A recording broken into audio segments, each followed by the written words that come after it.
Hi everyone, this is Ekaterina, and this week I'll be focusing on stereotypes, explaining what they are and also what we can do in order not to use stereotypes in our day-to-day life. So stereotype is an oversimplified image or idea that we can have about a particular type of person or a thing. So similarly to the labeling and prejudice that we've discussed in the last 2 weeks, again we are talking about mental shortcuts. As our brain is constantly trying to make sense of all the information that comes its way, we are categorizing our experiences and also trying to maybe find some patterns between the people we've met, the experience we had, and therefore naturally we are also applying those experiences and those patterns to all the new encounters we have. But unfortunately, those processes are not always fair and they're not always helping us make the right judgments. And in fact, stereotyping is about believing that all people, all things that belong to a particular group are the same. So I hope that you can also agree this is not always a fair judgment, because in the end of the day, all we're doing here is assuming. We assume that just because a person belongs to a particular group, we already know how they will act, what they will say, how they will dress, what sort of food they will eat, and even what sort of car they might drive. All this will fall into the stereotyping. And even though most often we think of stereotypes as negative, for example, one might say that elderly people are grumpy, or for example, Americans are very loud. But on the contrary, there's also quite a lot of positive stereotypes. For example, we might say that elderly people are wise and hardworking, or that Canadian people are very polite. So it comes both ways, but obviously there are dangers in using stereotypes. And even though we can sometimes make jokes about different stereotypes, for example, that blonde females are not very intelligent, and that's obviously not a good thing to do to begin with. However, in some cases, people can actually allow their stereotype affect their decisions when hiring people or when promoting members of their teams.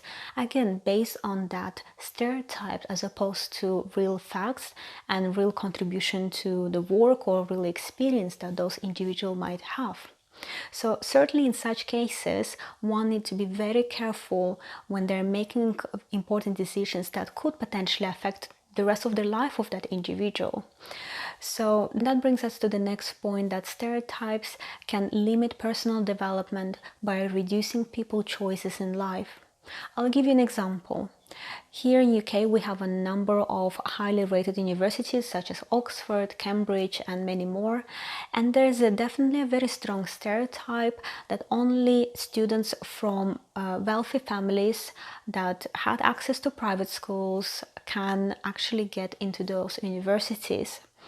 Now, even though certainly people who have more access to good education growing up, they probably have better results in their exams, they're probably more prepared for such universities like Oxford and Cambridge.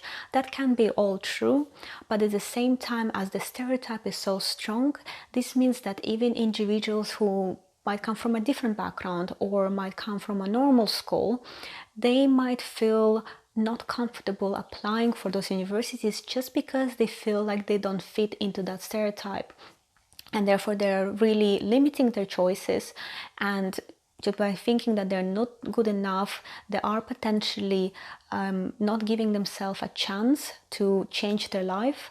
And as I said, this can have an impact for the rest of their life, those stereotypes, even though they could applied and they could have gotten into those universities. So in such cases, it's actually really, really sad. And again, similar to labeling, when we apply stereotypes, we assume that people don't change. We assign them to a particular group, to a particular behavior, to a particular set of expectations, and think that this is what that person is. And yes, we're not considering that they might be something different, that they are actually unique and they have other experiences, other views and other values.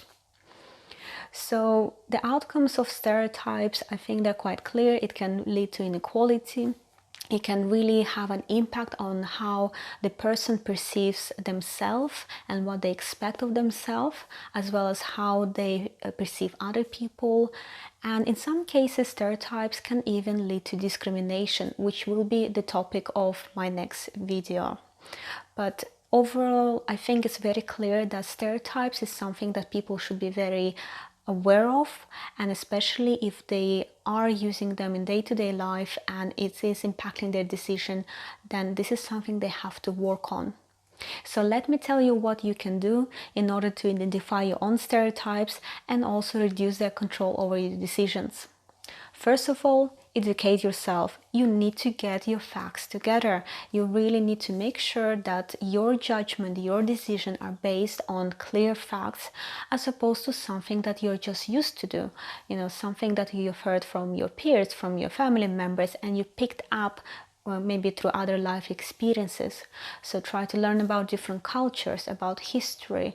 Really try to understand why certain people might behave or act in a particular way, as opposed to just think of it as a common practice. Secondly, meet new people. It doesn't really help if you just educate yourself, learn all those things, but never really try to speak to people to who you in the past perhaps applied some of the stereotypes. And I think really truly listening to their stories, to their unique life experiences, can help you open your mind and really see that it is truly unfair to try to assign people to specific groups and predict how they would act, and that in the end of the day, every one of us is unique.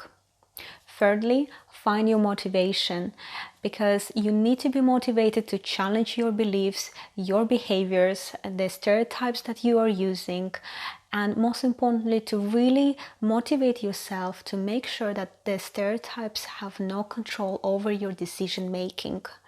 They say that it only takes one therapist to change the light bulb, but the light bulb has to want to change. And I think this is probably one of the most important points. It doesn't really help to educate yourself or talk to people if in the end of the day you're still gonna act the same way you've acted previously. And finally, find self-compassion. And I'm saying that because quite few people like to use labeling, stereotypes, prejudice, because of their low self-esteem. And by using those labels, by using the stereotypes, in a way they feel like they're above others, because they have this power of saying who other people are, what to expect of them. And quite often, by learning self-compassion, by self-reflecting, and by learning how to love and understand ourselves, we also become more understanding of others and their needs, and actually maybe more just compassionate about the fact that I have my difficulties, but they have their difficulties. I have my life experiences, and so do other people. And again, I think that's also quite important for many individuals. So 4 steps: educate yourself, meet new people, find your motivation, and work on self-compassion. Try to apply it, and yes, let me know if you find this useful and if you identified any of the stereotypes that might have had in the past affected your decisions. So next week it will be the last topic of the Unit 3 in the Level 2 Certificate in Counseling Skills, and I'll be talking about discrimination. And I think of all the terms I've explained so far, this is probably the one people are mostly familiar with. So I hope you enjoyed today's video. Please continue following this channel, leave your comments, like the content if you enjoyed it, share it with your friends, but most importantly, take good care of yourself. I'll see you next week. Bye bye.